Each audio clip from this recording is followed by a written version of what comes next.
Bismillah. Nous avons gagné, nous avons réussi.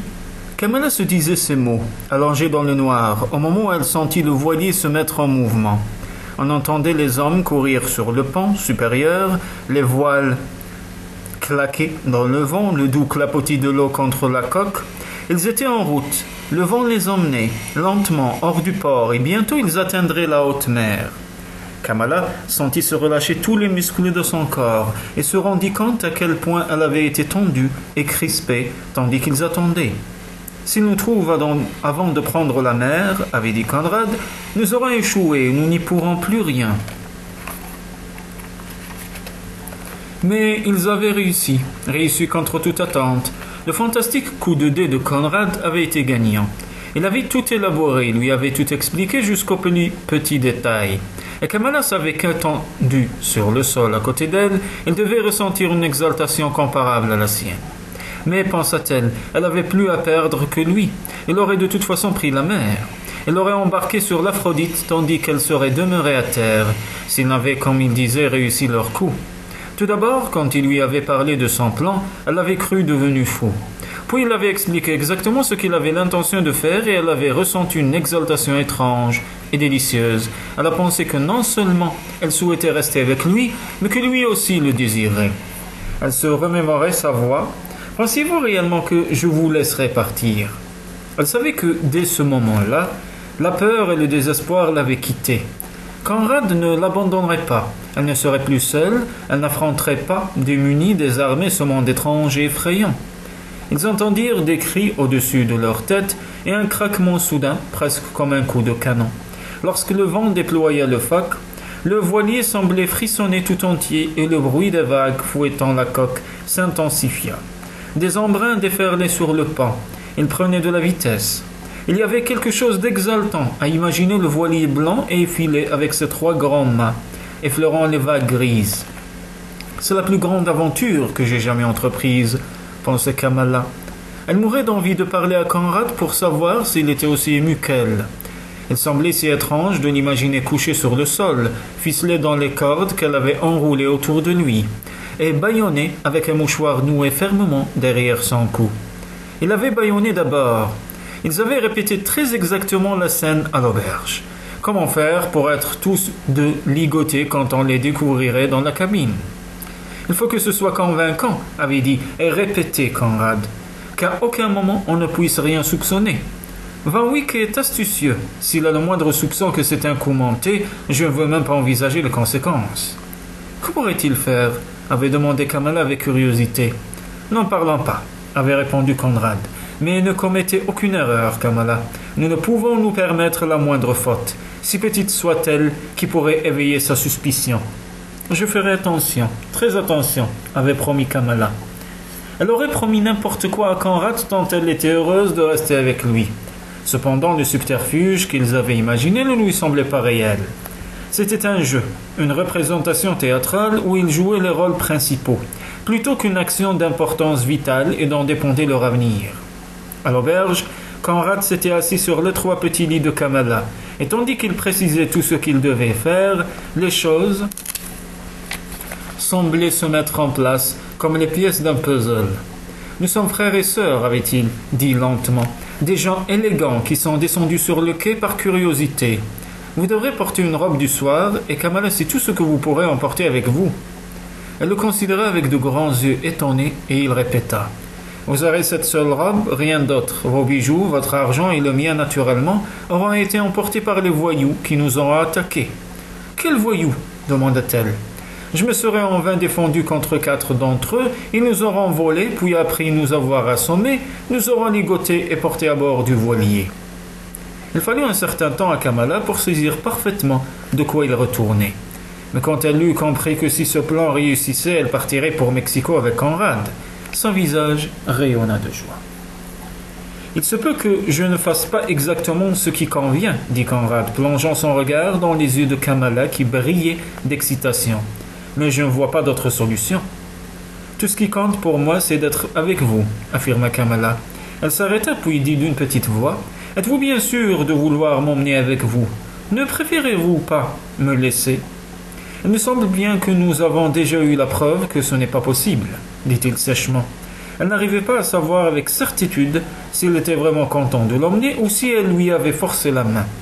Maintenant, les pieds attachés et les mains liées dans le dos, à l'aide d'une corde qu'elle avait elle-même passée autour de ses jambes et de sa taille, elle se sentait si heureuse qu'elle avait envie de pleurer de joie.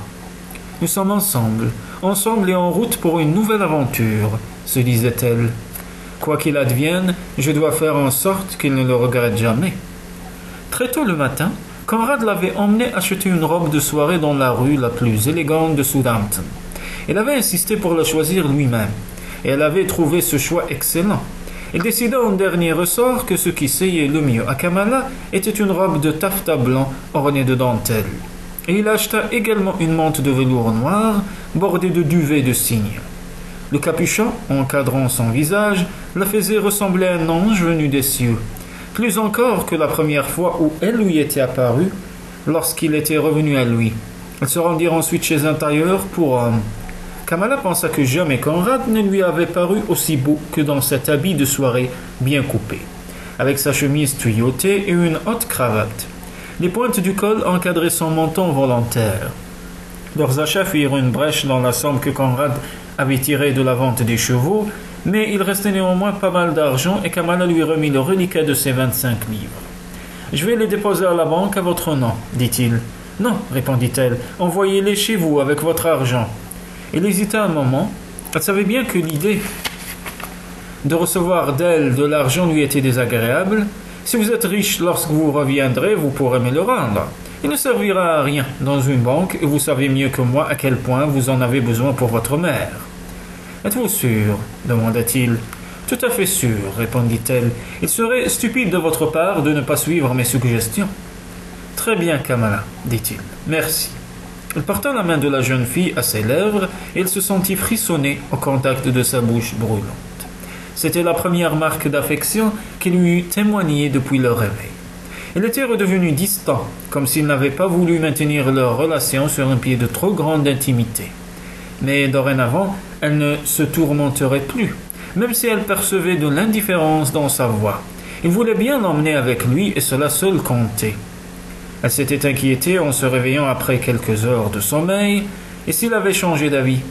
Prise d'une brusque panique, elle s'était assise sur son lit, craignant qu'il eût finalement décidé qu'elle serait un fardeau et qu'il fût parti sans elle. Et s'il avait déjà quitté l'auberge? S'il était descendu au port et avait trouvé un bateau en partance? 1000 craintes l'agitaient. Lorsqu'elle entendit l'aubergiste monter lourdement l'escalier, frapper à la porte voisine de la sienne et la voix de Conrad qui répondait « Entrez », elle prit alors conscience de sa puérilité. Cependant, elle s'était tout de même levée précipitamment et habillée très vite de façon à se trouver en bas avant lui. Elle ne voulait rien laisser au hasard. Mais à mesure que s'écoulait la journée, elle se rendit compte qu'il prenait vraiment les choses au sérieux. Il lui apprit tout ce qu'elle devait faire et dire. « Vous ne savez pas grand-chose à mon sujet. Je suis votre frère aîné et j'ai été absent de chez nous des années durant. Vous connaissez mal la Cornouaille. Ne vous laissez pas entraîner dans une conversation sur ce sujet, au cas où quelqu'un connaîtrait le comté mieux que vous. » Il réfléchit un moment avant d'ajouter. « Vous avez vécu chez des parents jusqu'ici parce que notre mère jugeait que l'existence dans une région isolée était bien terne pour vous. »« J'essaierai de me rappeler tout cela, » dit Kamala. « Bien, mais souvenez-vous que votre nom est Verian, » dit Conrad avec un sourire. « Vous ne voulez pas que je change de prénom ?» dit Kamala. « Non, il vous va très bien, » répondit Conrad, et elle sentit une douce inflexion passer dans sa voix. Ils retournèrent à l'auberge, et sur le chemin, Conrad acheta les cordes qui devaient servir à le ligoter. Astucieusement, il les choisit un peu usées, ne négligeant aucun détail. « Les voleurs ne sont pas fous, » dit-il. Ils auront ramassé des vieux cordages qui traînaient sur le quai avant de mettre à exécution leur funeste projet. Conrad acheta également 2 mouchoirs de toile grossière comme ceux que les marins portaient autour du cou. Pour bien faire, il faudrait qu'ils soient sales, dit-il. Mais étant donné les circonstances, nous allons tricher un peu. Nous allons nous contenter de les mouiller et de les laisser sécher de telle sorte qu'ils soient chiffonnés. « Qu'en ferons-nous » demanda Kamala. « Des bâillons, » dit Conrad. « J'en mettrai un, vous l'autre. »« Des bâillons » dit Kamala, une note d'incrédulité dans la voix. « Si vous n'étiez pas bâillonné, n'appelleriez-vous pas à l'aide? Auquel cas, quelqu'un pourrait vous entendre avant que le bateau quitte le port. » Comme il avait raison, pensait Kamala, car juste avant que le bateau fît voile, un homme était descendu dans la coursive et avait pénétré dans une des cabines arrière. Kamala, entendant des pas approcher, avait senti son cœur s'arrêter. À peine pouvait-elle respirer. Et s'il entrait dans la cabine, s'il la voyait étendue sur le lit et Conrad sur le sol, il était encore temps de les libérer et de les reconduire à terre. Conrad avait soigneusement choisi la cabine où il se trouvait. Tout repose à présent sur le point de savoir si j'ai bien calculé les temps, avait-il dit à Kamala, lorsqu'il s'était rendu sur le port. Et naturellement, il faut que la chance soit avec nous. Je suis sûr que tout marchera pour le mieux. C'est la chance qui m'a fait vous rencontrer, la chance qui a amené dans le port le voilier de M. Van Wyck, et c'est encore elle qui vous a soufflé cette excellente idée. Ne tentez pas le sort en parlant trop tôt, avait dit Conrad avec un sourire. Ils étaient descendus sur le quai après souper. Ils avaient réglé leur séjour à l'hôte en l'avertissant qu'ils partaient chez des amis et qu'il eût à garder leurs bagages car ils n'en avaient pour l'heure pas besoin. L'aubergiste n'avait pas paru surpris, habitué qu'il était aux allées et venues des marins. De plus, il connaissait Conrad depuis des années. « Monsieur peut être sûr que tout sera bien gardé, » avait-il répondu. Lorsqu'ils avaient atteint le port, l'Aphrodite avait paru très beau à Kamala. Avec ses feux luisants dans la nuit et ses hauts mâts se détachant sur le ciel, le port était rempli de bateaux. Leur lumière reflétait dans l'eau, la saveur salée du vent, le cri des mouettes, tout contribuait à créer une atmosphère de magie. Bien accordée, songeait Kamala à sa propre excitation. « Comment ferons-nous pour monter à bord ?» avait-elle demandé à Conrad avant de quitter l'auberge. « J'ai découvert, répondit-il, que Van Wyck dîne à terre, et si mes calculs sont exacts, il devrait être de retour à bord très peu de temps avant le départ. »« Et les marins ?» demanda Kamala. « Ou je ne connais rien aux marins, ou ils ne remonteront pas à bord avant le dernier moment, » répondit-il. « Mais on aura naturellement laissé sur le voilier 2 hommes de garde. »« Est-ce que nous pourrons passer inaperçus ?» demanda Kamala avec appréhension. « Si nous sommes malins, oui, » répondit Conrad. Tandis qu'ils avançaient le long du quai, qui était presque désert, Kamala sentait peser sur eux l'attention des gardes ou des marins des autres vaisseaux. Conrad, cependant, semblait tout à fait à l'aise. La démarche assurée, il était très élégant dans son manteau de soirée noire, doublé de satin rouge, qui flottait sur ses larges épaules. Quand ils se trouvèrent en face du voilier, Conrad attira vivement Kamala dans l'ombre du débarcadère. « Restez ici, dit-il, et quand je vous dirai de bouger, faites très vite. »« Que va-t-il se passer ?» demanda-t-elle. Elle distinguait le voilier juste en face d'eux, et quand ses yeux furent accoutumés à l'obscurité, elle distingua également 2 hommes assis côte à côte sur le pont. « Ce sont sûrement les gardes, pensa-t-elle. Elle se rendit compte qu'il leur serait impossible de traverser l'étroite passerelle conduisant sur le pont, puis de descendre la coursive sans être vue. Elle voulut le faire remarquer à Conrad, mais elle avait à peine ouvert la bouche qu'il lui fit signe de se taire. Puis il y eut brusquement une explosion semblable à celle d'un feu d'artifice. Ce n'était qu'un petit bateau à voile se frayant passage à travers les goélettes, et qui lançait des fusées, mais ce qui était plus dangereux, des ballots de la paille qu'il transportait avaient déjà pris feu. Ce fut une véritable ruée sur les autres bateaux. Tout le monde se précipita vers le quai pour voir ce qui se passait. On entendit des hommes crier et courir, et des jurons vigoureux retentirent, tandis que le petit bateau semblait vouloir se cogner sur les coques des navires, et qui sait, y mettre feu. Conrad saisit Kamala par la main. À une vitesse presque incroyable, il l'entraîna sur la passerelle, puis dans les profondeurs du voilier. Elle eut le temps d'apercevoir au passage le dos des 2 gardes, penchés par-dessus la rambarde pour observer l'agitation du port. En bas, il y avait des lanternes et 4 cabines. Conrad ouvrit la première porte, il y avait de la lumière et Kamala distingua des vêtements masculins. Visiblement, cette cabine était occupée. Conrad ouvrit une autre porte. Là aussi, il y avait un manteau d'homme jeté sur une chaise, une brosse et d'autres accessoires de toilette sur un chiffonnier. Conrad ouvrit la 3e porte. Cette fois, la cabine était plongée dans l'obscurité. Il entraîna Kamala à l'intérieur, mais laissa la porte ouverte, et elle put voir les contours d'un lit, d'une chaise et de quelques autres meubles. La cabine, remarqua-t-elle, était luxueusement meublée, le tapis moelleux et le lit sur lequel elle s'allongeait extrêmement confortable.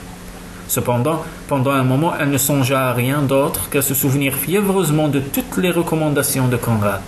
« Nous voilà enfin à bord, dit-il, de sa voix ferme et tranquille. Les fusées, c'était votre idée ? Une idée coûteuse, mais qui a joliment bien marché. » Il lui tendit l'un des mouchoirs de coton. « N'ayez pas peur et priez pour que tout aille bien. »« C'est ce que je vais faire, » murmura Kamala. Elle ne pouvait voir son visage, mais se sentit frissonner d'être si près de lui. Puis il mit le mouchoir sur sa bouche et tourna la tête pour qu'elle pût le nouer bien serré. « Cela vous fait-il mal ?» demanda-t-elle. Il secoua la tête puis noua le second mouchoir par-dessus les cheveux de Kamala sans trop serrer. Kamala ressentit sauvagement la tentation de s'accrocher à lui, de l'attirer tout contre elle, pour qu'il pût encore une fois la prendre dans ses bras. Mais déjà il avait terminé sa besogne et se détournait d'elle pour attacher ses propres chevilles avec les cordes. Il tendit l'extrémité de la corde à Kamala et celle-ci l'enroula autour de lui, puis lui attacha les poignets. Il lui avait enseigné à l'auberge la façon de faire des nœuds assez compliqués pour lui immobiliser les mains. Elle lui noua enfin la corde derrière le dos. Aussitôt qu'elle eut fini, il se laissa tomber sur le sol, gisant sur le tapis comme s'il y avait été jeté. Alors, obéissant à ses signes de tête et aux directives qu'il lui donnait du regard, Kamala ferma la porte. Elle dut regagner le lit à tâtons, puis étendue, elle glissa ses chevilles dans le nœud coulant que Conrad avait préparé. Elle enroula la corde autour de sa jupe, ensuite 2 fois autour de sa taille et plaça ses poignets dans le second nœud coulant qui terminait la corde. Plus elle tirait, plus la corde se resserrait et bientôt elle n'eut plus qu'à s'adosser aux oreillers et attendre. Voilà peut-être, pensait Kamala, ce qui sera le plus difficile. Attendre, avec la pensée qu'ils pouvaient être découverts. Penser que, s'ils étaient, tous leurs plans s'effondreraient, sans autre recours. Conrad lui avait dit de prier. Elle essaya, mais vainement, car toutes ses pensées allaient vers lui. Elle espérait qu'il n'était pas trop inconfortablement installé. Allait-elle se libérer les mains pour lui enlever ses liens à lui aussi? Elle savait que si elle agissait ainsi, Conrad serait irrité. Il lui avait dit qu'il ne devait pas commettre la moindre maladresse qui pût éveiller la suspicion. Non, elle avait fait ce qu'on lui avait dit de faire. Maintenant, il fallait attendre et prier. « S'il vous plaît, mon Dieu, faites que nous ne soyons pas découverts trop tôt. Faites que nous arrivions jusqu'à Mexico ensemble. Et que Conrad gagne tout l'argent dont il a besoin. S'il vous plaît, mon Dieu. » Elle se souvenait de tout ce qu'ils avaient dit et fait depuis que Conrad avait voulu suivre les chiens. Comme tout avait été étrange et excitant, comme sa vie avait changé depuis qu'elle le connaissait. « Merci, mon Dieu, pour Conrad, » dit-elle dans son cœur.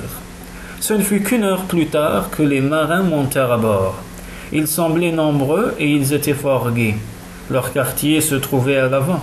Il n'y avait donc pas à craindre qu'ils entrent dans les cabines du bas. Ils eurent réellement peur d'être découverts lorsque quelqu'un pénétra dans l'une des cabines proches. Puis lorsque le propriétaire et un autre homme montèrent à bord, ils parlaient anglais et Kamala les entendit dire quelque chose au sujet d'une belle nuit, mais d'un vent menaçant. Ils devaient être descendus dans leur cabine, pensa Kamala, pour prendre des vêtements plus adéquats. Ils voulaient certainement surveiller le départ du bateau car ils montèrent sur le pont peu de temps après. Ce fut à ce moment-là qu'il se sentit tendu et terrifié. Et si quelque chose empêchait le bateau de partir, si le vent tombait, si le propriétaire changeait d'avis, tant de choses pouvaient se produire. Mais ces craintes s'étaient révélées sans objet. Ils partaient, ils étaient au mer, le bateau filait vent arrière, pas de grondement, pas de rugissement, rien que le bruit sifflant d'une déchirure. Kamala n'avait pour ainsi dire pas dormi la nuit précédente et avait vécu une journée extrêmement agitée. Elle n'eût pas cru la chose possible, et cependant elle s'endormit bel et bien. Le lit était confortable, les corps ne lui irritaient ni les poignets ni les chevilles, comme elle avait craint. Elle dormit d'un sommeil sans rêve. Quand elle s'éveilla, la peur n'était plus qu'un souvenir, et elle vit qu'un jour gris passait à travers les hublots. Elle respira profondément et se tourna pour voir si Conrad était toujours là. Il était bien là, sur le tapis, dans une position inconfortable. Mais les yeux qu'il leva sur elle étaient souriants. C'est alors qu'elle entendit s'ouvrir la porte de l'une des cabines. Conrad lui fit un petit signe de tête et elle sut ce qu'elle avait à faire. À l'aide, cria-t-elle à travers le bâillon. À l'aide! C'était un son plutôt étouffé, mais Conrad souleva ses pieds et se mit à marteler le sol. À l'aide! Criait de nouveau Kamala. À l'aide! Elle se rendit compte que l'homme qui marchait s'était arrêté et écoutait. Conrad martela de nouveau le sol et Kamala essayait de crier plus fort à travers son mouchoir de coton. Soudain, on ouvrit la porte. Un homme se tenait sur le seuil et Kamala devina que c'était M. Van Wyck. Il était grand et avait la peau tannée comme du cuir. Ses tempes grisonnaient et ses traits n'étaient pas sans distinction. Il le regarda complètement éberlué, puis se dirigea vers le lit et libéra Kamala de son bâillon. « Qui êtes-vous? Que faites-vous là ?» Elle avait juste une pointe d'accent étranger. Il commença à défaire les liens de ses poignets. « Je puis à peine me souvenir de ce qui est arrivé. Oh mon frère, comment est-il » M. Van Wyck baissa les yeux vers le sol et avec une exclamation s'agenouilla pour enlever le bâillon de Conrad. Ensuite, elle se mit en devoir de défaire les nœuds compliqués qu'avait confectionnés Kamala. « Merci, dit Conrad d'une voix rauque. Où sommes-nous ?»« À bord de mon bateau, répondit M. Van Wyck. Le voilier, l'Aphrodite. L'Aphrodite, je ne puis y croire, s'exclama Conrad. Pourquoi une telle surprise, s'enquit M. Van Wyck. Conrad posa sa main sur le sol et s'assit. Puis il porta la main à sa tête comme s'il souffrait. « Je tâche de me rappeler ce qui est arrivé, dit-il. Oui, bien sûr, quelqu'un m'a donné un coup sur la tête. Ils étaient quatre sombres brutes, et je ne pouvais pas faire grand-chose. » En parlant, il porta la main à la poche de son gilet. « Ma montre, mon épingle de cravate, envolées toutes deux, s'exclama-t-il. Et j'imagine mon argent avec. Non, t'es un chien. J'avais pas mal d'argent sur moi. Ils ont pris mon collier, dit Kamala, et le bracelet qui appartenait à maman. Je n'arrive pas à comprendre ce qui s'est passé, s'exclama M. Van Wyck. Et comment vous ont-ils transporté à bord et pourquoi? Je n'en ai pas la moindre idée, dit Conrad avec un air égaré. Je suppose qu'ils redoutaient que nous soyons en mesure de donner leur signalement. C'est probable, dit M. Van Wyck. Je me souviens avoir lu récemment que des voleurs de grand chemin, qui avaient volé un voyageur, s'étaient fait prendre pour avoir voulu se défaire d'une montre en or gravée d'une couronne. Je ne puis me flatter d'une couronne, répondit Conrad, mais ma montre portait mes armes. Il sourit et ajouta. Nous devrions au moins être reconnaissants à nos assaillants de ne nous avoir pas jetés à la mer. Kamala poussa un léger cri. Dans ce cas, nous serions morts de froid, balbutia-t-elle. Il nous aurait tout bonnement noyés, dit Conrad. Vous sentez-vous réellement bien, ma chère? Mais oui, je crois, répondit Kamala. J'ai dû m'évanouir lorsque je vous ai vu vous battre avec ces horribles bandits. Je n'ai gardé aucun souvenir jusqu'au moment où je me suis retrouvé sur ce lit bâillonné. Elle reprit son souffle, puis s'écria. Votre tête, oh Conrad, vous ont-ils blessé? J'ai vu un de ces hommes vous frapper avec un gourdin. Conrad toucha de nouveau sa tête avec précaution. Je ne pense pas que la peau soit éraflée. Heureusement, mes cheveux sont épais. J'ai eu si peur, balbutia Kamala. Cela a dû être très impressionnant, dit M. Van Wyck avec sympathie. J'ai eu également très peur quand nous nous sommes retrouvés ici sans pouvoir appeler à l'aide. Vous avez eu de la chance que je vous entende, répondit M. Van Wyck. Personne ne se sert de cette chambre. Il avait fini de détacher Conrad qui se leva avec raideur, frottant ses poignets pour rétablir la circulation. Quels qu'aient été ces voleurs, ils savaient au moins faire un nœud marin, dit M. Van Wyck. Il vous aurait été impossible de vous libérer. Je le crois sans peine, dit Conrad. Merci beaucoup. J'imagine que votre nom est Van Wyck. M. Van Wyck sourit. Je présume que vous avez entendu parler de l'Aphrodite. Et de vous, répondit Conrad. Vous avez grande réputation. Et puis-je connaître votre nom? Je suis Conrad Verian, Sir Conrad Verian, répondit Conrad au grand étonnement de Kamala. Et voici ma sœur Kamala. M. Van Wyck s'inclina devant Kamala avec une courtoisie presque excessive. Vous me voyez très honorée, mademoiselle Verian. Mais qu'allons-nous faire? Demanda Kamala d'une voix anxieuse. Comment pouvons-nous descendre à quai? Voici une question à laquelle je puis répondre très simplement, répliqua M. Van Wyck. C'est impossible. Nous avons déjà traversé le chenal et entrons en haute mer. Même si j'étais prêt à me détourner de ma route, par ce vent de nord-ouest, ce serait une manœuvre très dangereuse. Que pouvons-nous donc faire? J'ai peur, mademoiselle, qu'il ne vous reste d'autre choix que d'être mes invités. Kamala tourna les yeux vers Conrad comme pour quêter une confirmation.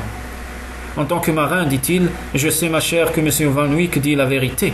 Il n'est rien dans notre situation que nous puissions entreprendre. Nous devons donc accepter son hospitalité. Vous êtes marin? Demanda Van Wyck. Mais oui, répondit Conrad, j'étais encore récemment capitaine de la Norma. La Norma s'exclama M. Van Wyck. Eh bien, je suis ravi, monsieur, de faire votre connaissance. On chante vos louanges à Amsterdam, où l'on raconte vos sorties contre les pirates, au large de la côte d'Afrique. Je suis très honoré, dit modestement Conrad. Vous avez envoyé un de leurs navires par le fond et vous en avez mis un autre hors de combat. Puis vous avez réussi à vous échapper. Nous avions l'avantage d'un bateau beaucoup plus rapide, dit Conrad d'un ton léger. C'est un véritable exploit, rétorqua M. Van Wyck. Il faut que vous me racontiez cela. J'en serais ravi, dit Conrad, et j'ai dit, monsieur, que nous en aurons le temps. En effet, dit en souriant M. Van Wyck, ce n'est pas le temps qui nous fera défaut, mais je sais bien que vous aimez la mer. Il est vrai, quoique j'eusse formé le projet de rester chez moi durant quelques mois, répondit Conrad. En fait, j'avais l'espoir d'acheter l'an prochain mon propre navire. À mon retour des Indes, mon père est mort et j'ai hérité. Vous voici donc en mesure d'acheter un voilier. Certes, je serais fier de posséder un bateau aussi beau que l'Aphrodite, dit Conrad en toute sincérité. Je vais tout vous montrer, dit M. Van Wyck avec fierté. Mais notre problème le plus urgent après le petit déjeuner, je suis sûr que vous avez faim tous les deux, serait de vous trouver des vêtements. Regardant Conrad, il ajouta. Nous sommes à peu près de la même taille, mais pour votre sœur, je me demande ce que nous allons pouvoir faire. Kamala baissa les yeux sur sa ravissante toilette de soie blanche, agrémentée de dentelle. Évidemment, ce n'est pas indiqué pour un voyage en mer, dit-elle. Elle vous va merveilleusement, remarqua M. Van Wyck. Mais en même temps, je me dis que même avec votre manteau, vous aurez bien froid, avant que nous atteignions le Gulf Stream. Il vit l'expression inquiète de Kamala et ajouta vivement. Ne vous tracassez pas. Spider trouvera une solution. Son ingéniosité est sans borne. Qui est Spider interrogea Conrad. Mon valet. Et son nom lui va très bien. Il fait merveille avec une aiguille entre les doigts. Il se dirigea vers la porte et, élevant la voix, cria. Spider, Spider. On entendit courir et un petit homme chauve d'âge moyen apparut. Vous me demandez, monsieur? Oui, Spider. Ce gentilhomme et cette dame ont été enlevés, volés et jetés à bord de notre bateau. Je suis enchanté de leur compagnie, mais en même temps, ils n'ont rien à se mettre que ce qu'ils ont sur le dos. Cela ne pose pas de problème, monsieur, dit Spider avec une assurance presque comique. Maintenant, voyons, dit Van Wyck. Mademoiselle Verian disposera de cette cabine-ci. C'est la plus confortable des deux, et Sir Conrad pourra disposer de la cabine voisine. Vraiment, dit Conrad, nous sommes navrés de vous importuner de la sorte. Il n'en est rien. Je vous assure, répondit M. Van Wyck, tout en regardant Kamala. Ils se redirent au salon pour le petit déjeuner. Conrad n'avait jamais vu rien d'aussi luxueux sur un bateau du moins. Il y avait là un homme d'un certain âge que M. Van Wyck présenta comme le Sénor Adalid Quintero, et auquel il expliqua leur tenue inattendue. Le Sénor est un de mes vieux amis, poursuivit-il. Il connaît extrêmement bien Mexico, et il est également expert en métaux. Il eut un regard pour Conrad. J'imagine, Sir Conrad, que vous avez quelque idée de la raison pour laquelle j'entreprends ce voyage. Je sais, bien entendu, que vous transportez des cargaisons précieuses, répondit Conrad. Me tromperais-je en disant que cette fois, il s'agit d'une chose que désire chacun d'entre nous, et dont on ne peut se passer aucun de nous? Vous avez raison, dit M. Van Wyck, en souriant. L'or est une chose nécessaire à tous, et le Sénor Quintero a une autre idée. Vraiment, quelle est-elle? Demanda Conrad. Je suppose, dit M. Van Wyck, s'adressant à son ami espagnol, que nous devons mettre nos invités dans le secret. Après tout, ils ne peuvent débarquer et nous trahir et ne peuvent davantage révéler nos intentions à quiconque. M. Van Wyck et le Sénor Quintero rirent tous deux à gorge déployée de cette plaisanterie. Ce que nous projetons de rapporter de Mexico, dit M. Van Wyck, se penchant par-dessus la table, c'est une cargaison qui sera du plus grand intérêt pour Mademoiselle Verian. Pour moi? S'exclama Kamala. Je me demande bien de quoi il s'agit. Il est une chose dont toutes les femmes meurent d'envie, dit M. Van Wyck, tentateur. Ah non, qu'est-ce qu'une belle dame comme vous convoite plus que tout au monde? Kamala réfléchit un moment. Elle savait que la seule chose dont elle eût réellement envie était l'amour. Mais il y avait peu de chance pour que ce fût là une d'entrée susceptible d'être convoyée par M. Van Wyck sur son voilier. Je n'arrive pas à trouver, dit-elle. Cela vous sirait à merveille, dit M. Van Wyck, encore que votre beauté n'ait pas besoin d'être rehaussée. Sa façon de parler témoignait d'une certaine désinvolture et Kamala, pour échapper à la hardiesse de son regard, se tourna vers Conrad. Devinez-vous la réponse demanda-t-elle. Je suis sûr que vous avez pour cela plus de talent que moi. J'aimerais bien résoudre l'énigme, dit-il, mais je dois dire que je me sens encore un peu abruti après le coup que j'ai reçu sur la tête la nuit dernière. J'ai donc, et je vous prie de m'excuser, l'esprit peu alerte. Bien sûr, dit M. Van Wyck. Vous avez cependant eu de la chance de vous en sortir sans trop de mal. Ces misérables n'y vont pas de main morte. Je suis furieux de la pensée que nous ne pouvons les prendre et les livrer à la police, dit Conrad d'un ton exaspéré. Je me rends bien compte à présent que c'était une folie que d'emmener Kamala voir les bateaux, mais elle en avait tellement envie, et elle devait quitter Southampton le lendemain matin de bonne heure. J'ai cédé à ses instances et nous le payons cher à présent. Ce n'est pas trop pénible, j'espère, dit M. Van Wyck en souriant. Non, répondit Conrad. Nous nous rendons compte tous deux de notre chance, croyez-le bien, et maintenant dites-nous votre secret. Nous avons espoir, le Sénor et moi, dit M. Van Wyck, de trouver et de rapporter en Europe des diamants. Des diamants, s'exclama Kamala. Comme cela est excitant. J'étais sûr de votre réaction, répondit M. Van Wyck. Racontez-leur, Adalid, ce que vous m'avez dit. Il y a aujourd'hui au Mexique des quantités presque incroyables de diamants, répondit l'Espagnol. Vous serez étonné de voir les dames mexicaines, elles scintillent littéralement.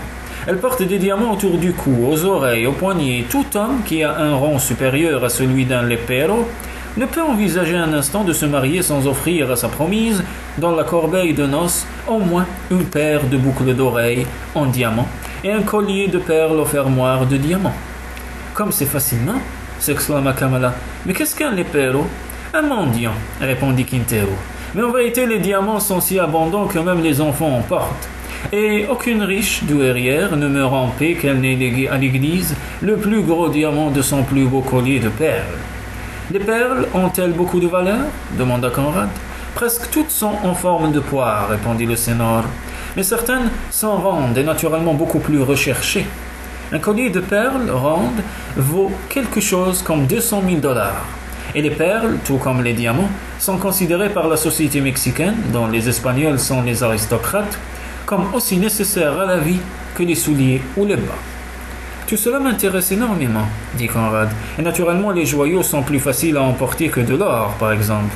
C'est bien pourquoi nous avons mis au point ce projet, répondit M. Van Wyck. Les Mexicains possèdent-ils aussi des rubis et des émeraudes? Demanda Kamala. Ce qui est étrange, répondit l'Espagnol, c'est que les diamants sont toujours montés soit seuls, soit avec des perles. Les pierres de couleur sont considérées comme des babioles, ce qui, à mon avis, est dommage. Mais les diamants sont un signe de prestige et de statut social. Il vit que Kamala était intéressée, poursuivit. L'ensemble de Textatazo appartenait avant la Révolution à un certain comte de Regla, qui était si riche que lors du baptême de son fils, les invités se rendirent de la maison à l'église sur un tapis de lingots d'argent. Et son épouse, la comtesse, après s'être querellée avec la reine d'Espagne, lui envoya en gage de réconciliation une mule de satin entièrement ornée de gros diamants. « Une seule ?» interrogeait Kamala. « Je ne pense pas que la reine était censée le porter, » répondit l'Espagnol. « Je crois que vous avez une idée neuve et très intéressante, » dit Conrad à M. Van Wyck d'une voix tranquille. « C'est ce que je pensais, » répliquait ce dernier. « Les diamants brésiliens atteignent en ce moment des prix astronomiques. Mais personne n'a encore pensé à rapporter en Europe les diamants mexicains. C'est un oubli que j'ai bien l'intention de réparer. J'espère que vous accepterez mon concours. Nous en reparlerons, dit M. Van Wyck. Puis-je vous exprimer en attendant tout le plaisir que j'éprouve à vous voir à mon bord. Votre sœur est guérie de sa présence, ce qui s'annonçait comme une traversée bien terme. Et cela non seulement par sa beauté, mais aussi par le charme de sa conversation. Kamala était placée à côté de lui à table. En prononçant ces paroles, Van Wyck lui prit la main et la porta à ses lèvres, ce qui dépassait la pure courtoisie. Elle sentit sa bouche se poser sur sa peau nue et frissonna de manière inattendue, sans savoir au juste pourquoi dès ce moment elle décida que M. Van Wyck n'était ni aussi intelligent, ni même aussi agréable qu'il semblait l'être au premier abord.